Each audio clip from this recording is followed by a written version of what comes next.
Europe 1 Soir Week-end. 19h, 21h, Stéphanie Demureux. Toujours en compagnie d'Antonin André et Raphaël Steinville. On va s'intéresser évidemment à ce qui se passe en Iran. Tous les yeux sont tournés évidemment vers le Moyen-Orient. La tension est palpable sur place. Des incidents se sont déroulés aujourd'hui dans plusieurs endroits du pays, avec notamment une forte explosion dans le sud, présentée dans un deuxième temps par le régime comme une fuite de gaz. On a des informations un petit peu contradictoires. On va essayer d'y voir plus clair avec Régis Le Sommier. Bonsoir Régis.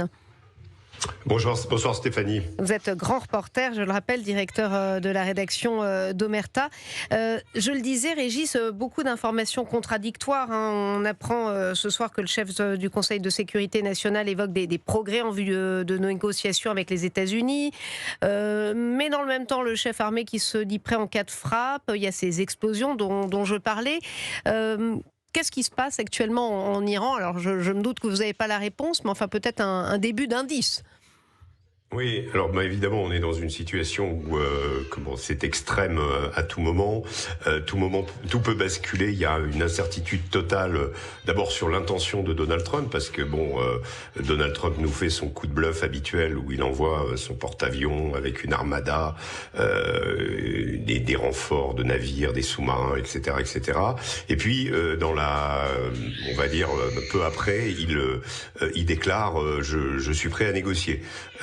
Du côté des Iraniens, alors c'est encore, il y a eu des changements quand même dans les 24 dernières heures, puisque par la voix du ministre des Affaires étrangères Abbas Araghchi, les Iraniens se sont dit prêts à négocier sur le nucléaire, mais pas ni sur l'armement, ni sur le programme balistique. Donc il y a effectivement toujours une place pour la négociation. Maintenant, il semble que l'armada envoyée par Trump soit prêt à frapper à tout moment. Et pour ce qui est des explosions, il y a quand même des signes qui montrent que ça pourrait déboucher sur des frappes, puisque le 3 juin dernier, quand Israël a attaqué l'Iran, eh bien, il y avait eu aussi une série d'explosions dans plusieurs villes d'Iran. On s'était rendu compte ensuite que le Mossad avait été en mesure de développer des points de départ de drones à l'intérieur du pays et de frapper des objectifs ciblés. Cette fois-ci, ce qui s'est passé dans le port de Bandar Abbas, les autorités iraniennes disent que c'est une fuite de gaz, mais parmi les victimes, il y a, en tout cas parmi les blessés, il y a des gardiens de la Révolution.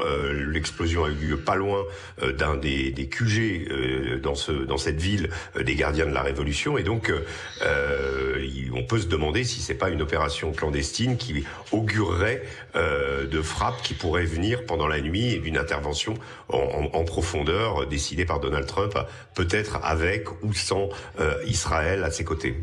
Merci beaucoup Régis Le Sommier d'avoir pris le temps. C'est vrai que nous sommes en direct, on vous a demandé d'intervenir, mais je crois qu'il y a des urgences alimentaires de nourrissons qui semblent vous appeler. Oui, merci. Tout à fait, j'ai ma fille derrière la place. Merci en tout cas à vous d'avoir pris ces quelques minutes, Régis Le Sommier. Toujours en compagnie d'Antonin André et puis de Raphaël Steinville, qui est responsable des pages internationales justement du JDD, Raphaël. C'est vrai, on le disait avec Régis qui nous l'expliquait. Ça pourrait vous préjuger quand même d'une frappe imminente, ce que nous expliquait Régis Le Sommier à l'instant? Non, mais d'abord, je pense que la première chose, c'est qu'effectivement, l'incertitude est totale. Quand bien même il y a eu des explosions, la nature de ces explosions n'augure pas forcément d'une attaque à venir. Régis Le Sommier a raison, rappeler que en juin dernier, l'attaque israélienne avait été précédée d'un certain nombre d'explosions dans différentes villes du pays et d'opérations clandestines qui avaient été menées par des commandos de Tsahal à l'intérieur de l'Iran, avec même des bases de drones qui avaient été installées sans que le régime ne voie rien. Aujourd'hui, il est encore trop tôt pour pouvoir rien dire avec certitude. C'est d'autant plus compliqué que, d'une certaine manière, les objectifs de Donald Trump, tels qu'il les a esquissés depuis 3 semaines, ont régulièrement changé. Rappelez-vous, lorsque pour la première fois Donald Trump s'est prononcé sur les révoltes en cours en Iran, il avait menacé le régime d'intervenir pour faire cesser les massacres c'est vrai que qui le avaient lieu. porte-avions n'était pas sur place, il n'était peut-être pas prêt. Oui, mais c'était ça l'objectif premier, c'était de mettre fin au massacre et à la répression. Aujourd'hui, depuis une quinzaine de jours, et alors même que l'Armada n'était pas encore arrivé sur place, Donald Trump a changé ses intentions et ses objectifs. C'était de ramener l'Iran à la table des négociations et faire en sorte que l'Iran, le régime, abandonne son programme nucléaire militaire.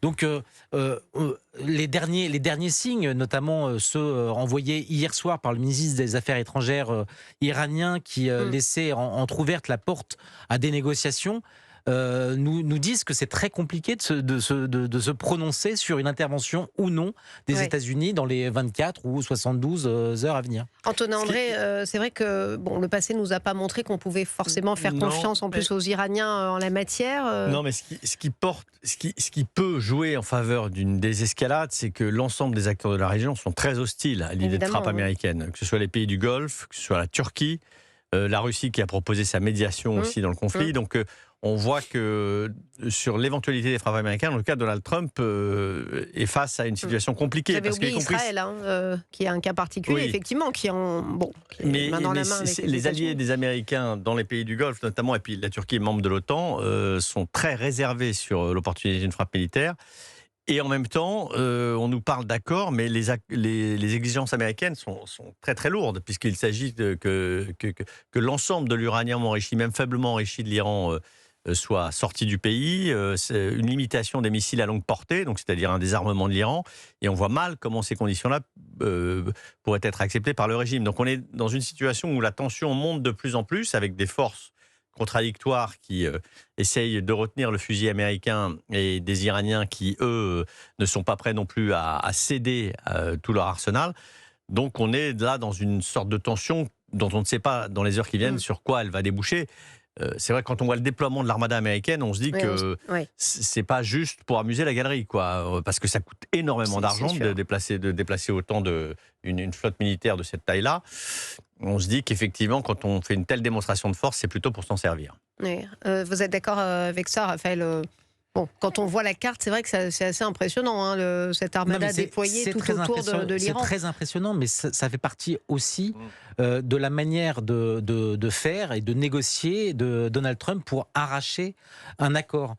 Sortir les muscles, sortir en l'occurrence une grande partie de son armada naval pour contraindre les Iraniens à un accord plutôt qu'à déclencher une intervention qui serait probablement plus coûteuse encore qu'une négociation qui permettrait aux Américains de s'en sortir. Vous y croyez à l'accord, sérieusement? Enfin, ça fait des années qu'on le commente, cet accord. Vous avez des années qui poursuivent leur enrichissement d'uranium. C'est pour ça que j'en revenais un petit peu aux objectifs qui ont varié, en tout cas dans la manière dont Donald Trump les a présentés. C'est que je ne suis pas certain de savoir ce que Donald Trump veut véritablement.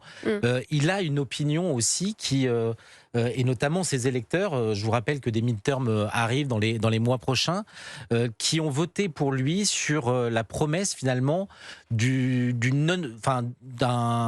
désengagement de l'Amérique, d'un certain nombre de territoires et d'opérations. Et donc de ces opérations successives, c'est quand même le président, en tout cas, il a tiré davantage de missiles que Biden en un mandat, en même pas un an. Donc c'est quand même quelque chose qui doit interroger notamment la base MAGA qui attend de Trump qu'il règle les problèmes intérieurs, à commencer par ceux des problèmes migratoires, plutôt qu'à s'engager dans des aventures militaires souvent périlleuses et ruineuses pour les États-Unis. Alors c'est vrai que ce n'est peut-être pas son sujet, mais enfin quand on entend et on entend les témoignages sur place, notamment à la frontière, je voyais un reportage là, c'est vrai que le peuple iranien l'appelle de ses voeux, et vous n'avez pas parlé du voisin israélien que l'Iran a juré de rayer de la carte, je vous rappelle.